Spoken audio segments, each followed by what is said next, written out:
Hello everyone and welcome to Stan the Wine Man TV. I'm your host.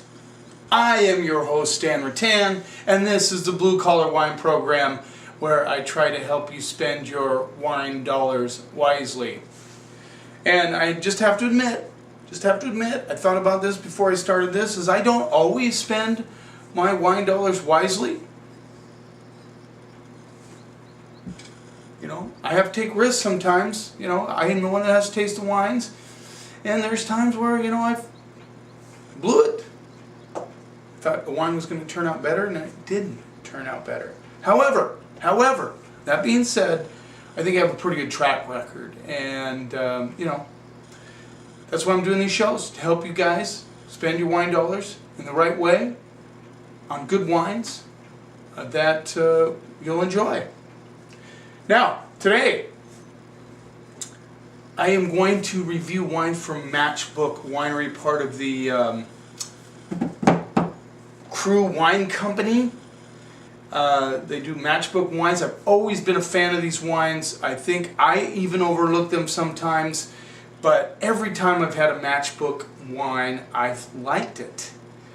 But these three wines I have not tried from Matchbook. I've tried their Tempranillo, which I always have liked, and some other wines, but I think they have about 8 wines, if I remember right. They're located in the Dunnigan Hills AVA, which is part of the Sacramento Valley, Yolo County.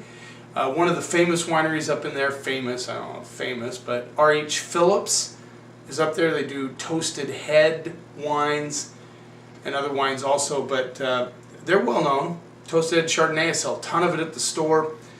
But we're going to get into the Matchbook wines. And they're all very reasonably priced. They're all under 20 bucks, which is great when you're looking at wines for the summer, or any time for that matter. And the first one we're going to try is the Matchbook Old Head Chardonnay, which rolls in at $13. This is the 2012 Dunnigan Hills Old Head Chardonnay from Matchbook. And here's their label. Perhaps you've seen them before or not. And I will put a link to their website. It's a really cool website for you to look at and peruse. And it also, if you hit the trade button, it'll tell you who carries their wines in what part in your state where you're from. All right, let's keep going here. Let's see what we get on those. Now, this is a really nice golden color on this baby. So you know it has some oak on it. That's where that gold color comes from. Get a little bit of oak on the nose, a lot of pears. A little bit of that nice baking spice element. I love that. Get a little apple and lemon, but not a lot. I get mostly pears on this one with a lot of spices. Vanilla coming through, obviously from the oak. Now, it's interesting, I had a customer the other day, and I don't want to get on a tangent here, but I had a customer say, does anybody make oaky Chardonnays anymore? I want a Chardonnay with oak on it. It seems like every winery is getting away from oak. And, you know, that's not true. I mean, but it is true that the whole unoaked, naked Chardonnay movement is still going strong. But there's still wineries out there putting plenty of oak on their Chardonnay, as long as they don't overdo it. But that's a personal preference. Got to remember, you know, some people like a lot of oak on their Chardonnay. I'm kind of all over the place on that one. I don't like to pick splinters out of my gums after I drink my Chardonnay, but you know, I like a little bit of oak sometimes because it gives it that beautiful spiciness, like ginger and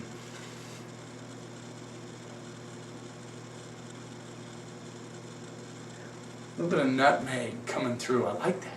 Let's see what we get on palate.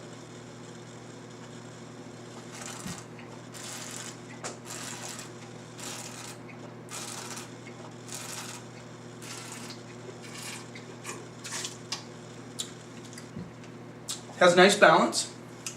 Not over oaked by any stretch. Of course, you wouldn't expect that at $13. has nice tropical fruit notes. I'm getting pineapple, pear. Good finish.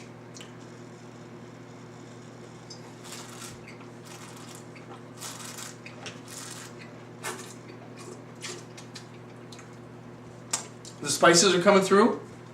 I get a little bit of vanilla, the oak, pears, pineapple.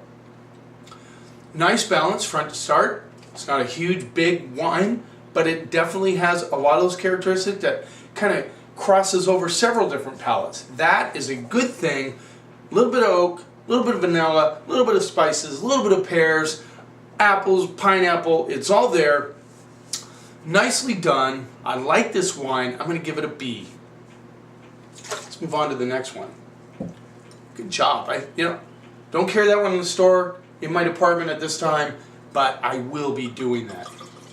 Now let's move on to the Cabernet Sauvignon. The fruit is sourced from Lake County, up in the north of Sonoma, northeast of Sonoma.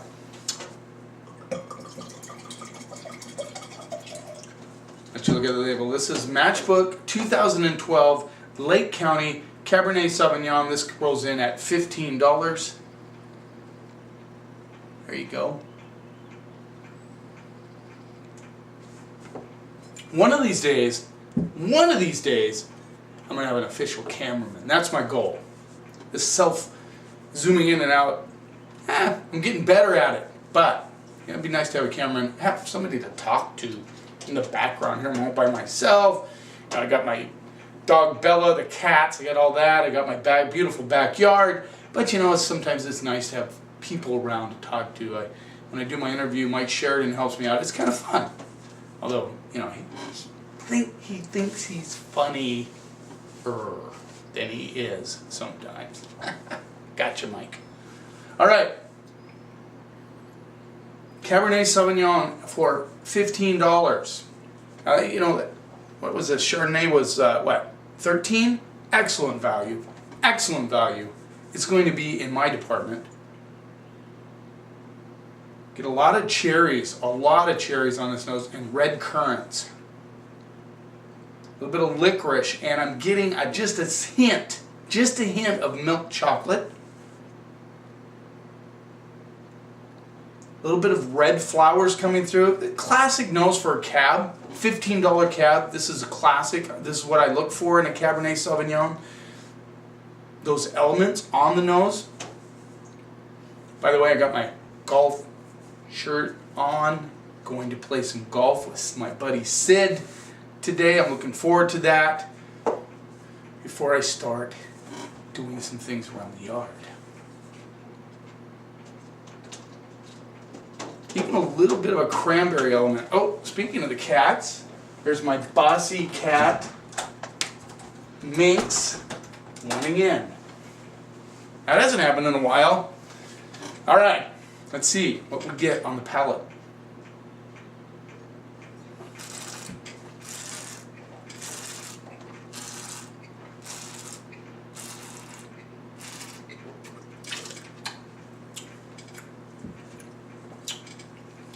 This one is very bright. There's bright cherries on this one.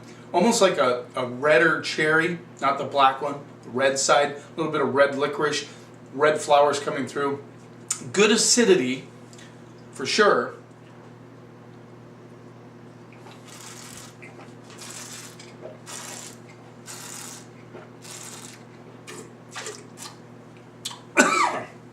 White shirt, by the way.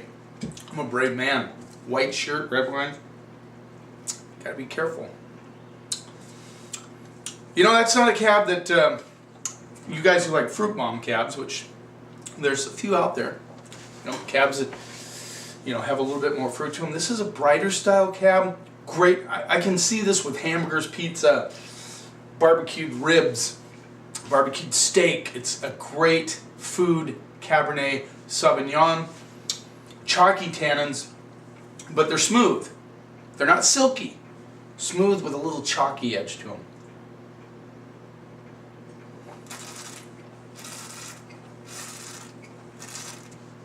There's a sweetness there coming through, but this is Got a little bit of a grip action on it, a little bit of leather on the backside.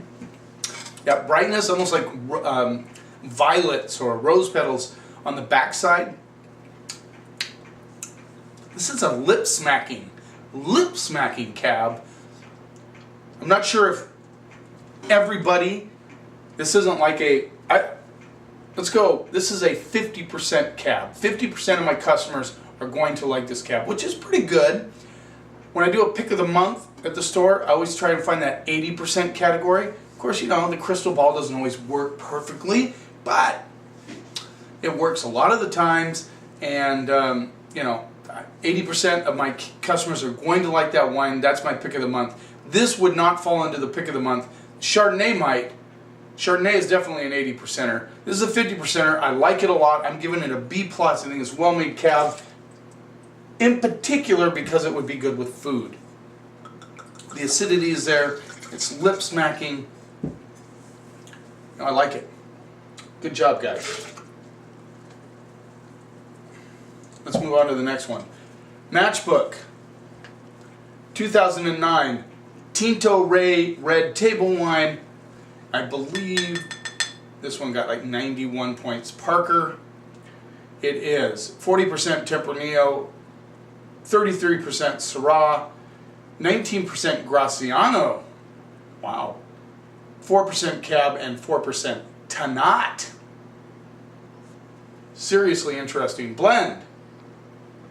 There you go. And this one rolls in, I said, at $16. 91 points Parker. You should be proud of that. $16 wine. I'm not a big guy on points. I mean, I grade these wines just so you know how I feel about it.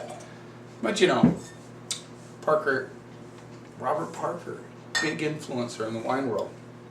Sure. Have a lot of respect for the man.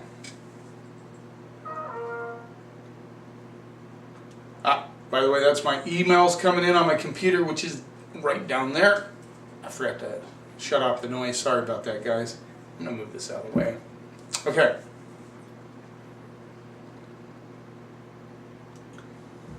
This is kind of hedonistic on the nose. Black currants, black licorice, a little bit of vanilla, and I get a little bit of chocolate on this one too. This is like, have you ever smelled a wine you can hardly wait to drink it because it smells so good? That's the way I feel about this wine. Like you smell it. By the way, just a reminder, smell your wine. Take a minute or two, smell it. You know, don't be intimidated and think, well, I can't get all those flavors. I don't know how he gets blueberry out of that. I don't know how he gets chocolate. Don't worry about that stuff. Just smell it. You don't need to get anything out of this. You smell it, you're going, wow, I might be in for a treat on this one. It smells good. You know, it's like walking into a bakery. You don't have to stick your nose in anything to sense that there's some good food in here. There's some good stuff that I want to eat. Well, wine's the same way. I think a lot of people miss that. They just kind of drink it. But this has a lot of good things on the nose. Currants, I get a little boysenberry. I get vanilla, licorice. I get a little red flower element coming through. It just smells good. Let's see what we get on the palate.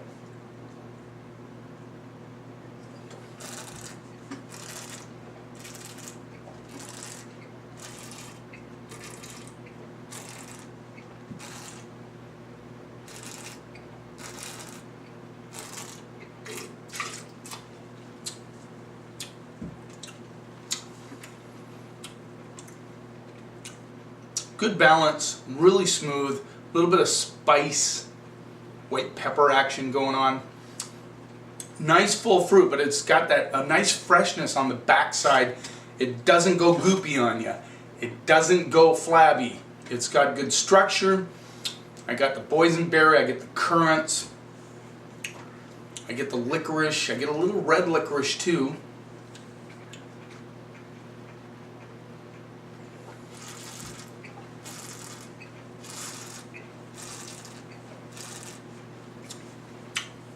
Chalky tannins. Did I say the appellation?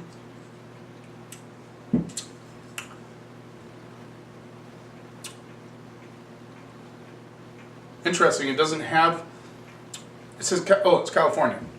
So they can source their fruit from all over the place. Obviously they have to. I mean, they got Tannat in here, they have Graciano. Graciano's a huge Rioja player. What I like about these wines, what I like about this one, and I like about the Cab is the freshness, the acidity is there, making it a really good food red. But this one could go cocktail on you. It definitely has the good fruit, but it does, like I said, it doesn't go flabby. It's got good structure. It's a good bottle of wine for just sitting around and sipping.